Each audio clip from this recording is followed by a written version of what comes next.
Mata upu se fuluono, ua whangaina Israelu e le atua I le vau. Ona lato uo lea nei ai lima, ua o fo I le whaapotopotonga ato uma o le whanaunga Israelu I le vau sina, o I le vau ai lima ma Sinai, I le aso e tasi le se fuluma le lima, o lona lua o masina talu na lato utu ua le nuo ai kupito. Ona mui le o le whaapotopotonga ato uma o le whanaunga Israelu ya Mose ma Arona I le vau.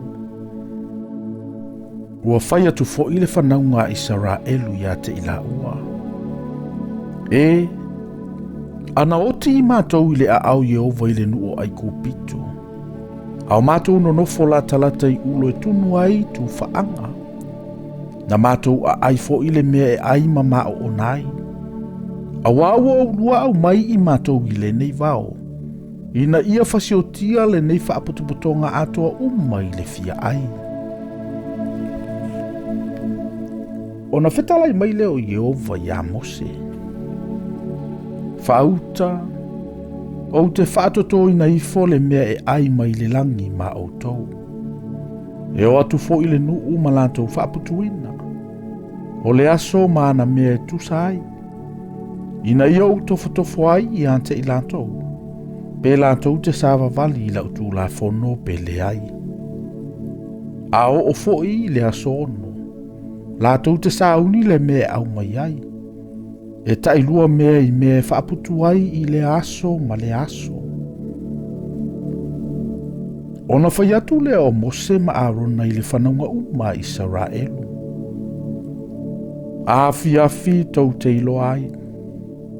O Yehova lavana au maia o tau na I le nuo ai kupito. A tae ao foi, tau te vaa I antu I le pupulo Yehova. Ina ua whaafafonga o ia I lo o tau mui I a Yehova. O ai ea foi I maa ua nei. Tau te mui mai ai I ante I maa ua. Ua whai atu foi Mose. Afi e fo ai mai ai Yehova I ante o tau o manu tau te ai. O le tae ao foi, e fo ai mai ai le mea e ai tau te maa o nai lava. Ina ua whaafafonga ina Yehova lo o tau mui, tau te mui ai I ante ia. A wao ai ea I maa ua nei. E leo I maa ua, a o Yehova tau te mui I ai. Ua whai ane fo I Mose I a Arona. Ia e whai atu I le whaapotopotonga antoa uma o le whanaunga Israelu. Ia utou whaalatalata mai I luma o Yehova. A wā ua ia whaafofonga I lo o tau mui. Ua o foi ina o tautala antu Arona I le whaapotopotonga antoa uma o le whanaunga Israelu. Ua latou vaai antu I le vao. Whauta, o le pupulo Yehova ua whaali mai I le ao. Ona whetalai mai leo Yehova ya Mose, ua whapea mai. Ua ou whalongo I le mui o le whanaunga Israelu. Ina whai atu ia I ante I lantou, ia whapea atu. O le afiafi tau te ai manu. O le tae au fo I tau te mao onai I le mea e ai. I le tau te ilo ai. O au lava o Yehova lo o tō watua. Ua o fo I le afiafi o na e mai lea o saru. Ua ufiti ai le tongala wapi.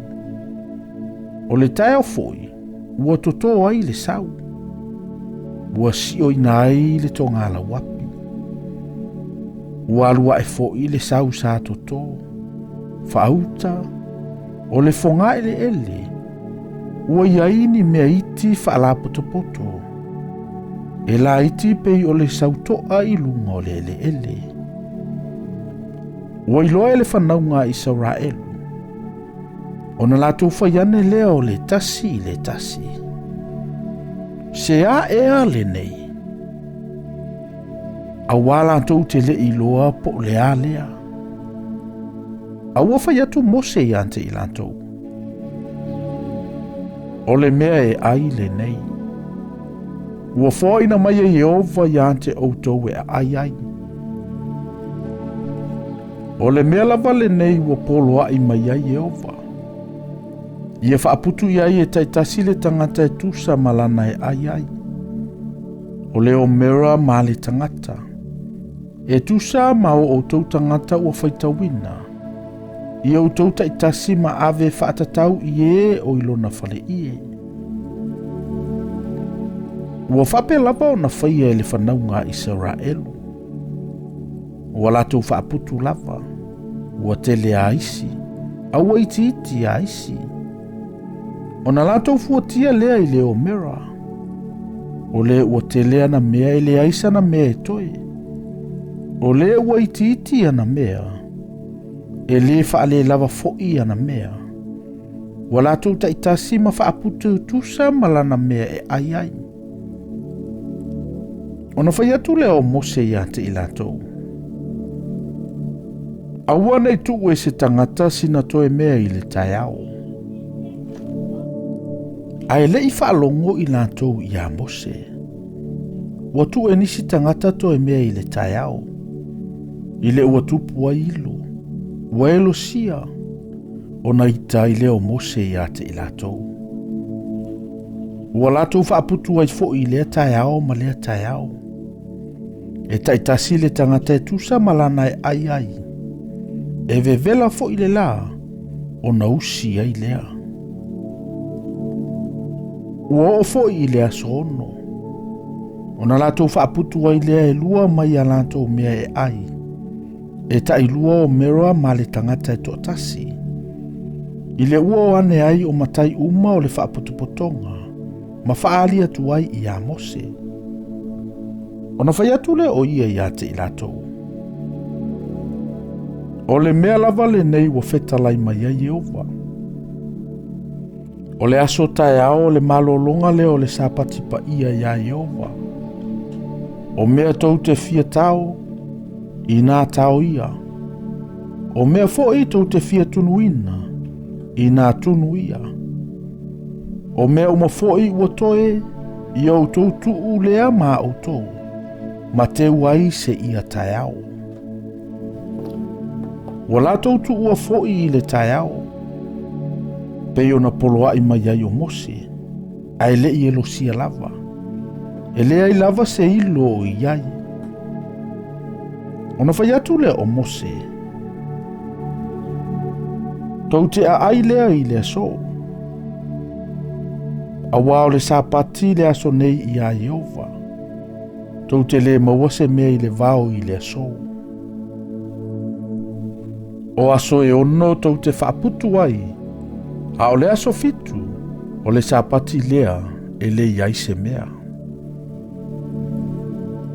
O na ole i le aso fitu. O ane ai nisi tangata la tau te whaaputu. Ai le i mawase mea i la tau. O na whetalai mai leo Jehova i a Mose. Tau te le mawhawhai se i a whiao na tausi i a upoloa inga ma utula fono. Whauta ea. Ua tuina mai e Jehova le sapati i a te outau. O le mele ua ia fua ina mai ai i le aso ono o le mea e ai mo aso e lua. Ina ia outau no nofo e taitasi i le mea nofo ai. Aua le alu i fafo se tangata i le mea nofo ai i le aso fitu. O na malo lolea o le nuu i le aso fitu. Ua whai ngoa le mea le ainga o Israelu. O le manai. E pei o le fatu koriano fo ia.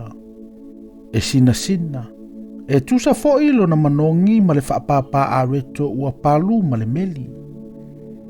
Ua whai atu fo i Mose. O le mele nei ua whetalai mai ai Jehova. Ia o tau whaatu muina ai se o mera. Ina ia teu mo o tau tupulanga a muri. Ina ia lantau i loa le me e ai na o whanga i nai o tau le vau. Ina ua au maia o tau nai le nu o ai kupito. Ua whaia ne fo i Mose ia Arona. Ia e ave se ato. Matu ia ile tumu le o mera o le manai. Ma ia e tu ina ilu mo Iova. Ina ia teu mo o tautu pulanga a muri. Whape ona whetalai mai Iova ia Mose. Ua whape lava o na tu ina e arona iluma o le atola au o le tula fono. Ina ia teu ai. Ua ai fo i le manai e le whanaunga i saura e lui o na tausanga e whanga fulu. Ina se ia lantou o antu i le nuu aina. Ua o i tua o i le nuu o kanana ua lantou a ai ai le manai. O le o mera, o lona vaenga i se fulu lea o le efa.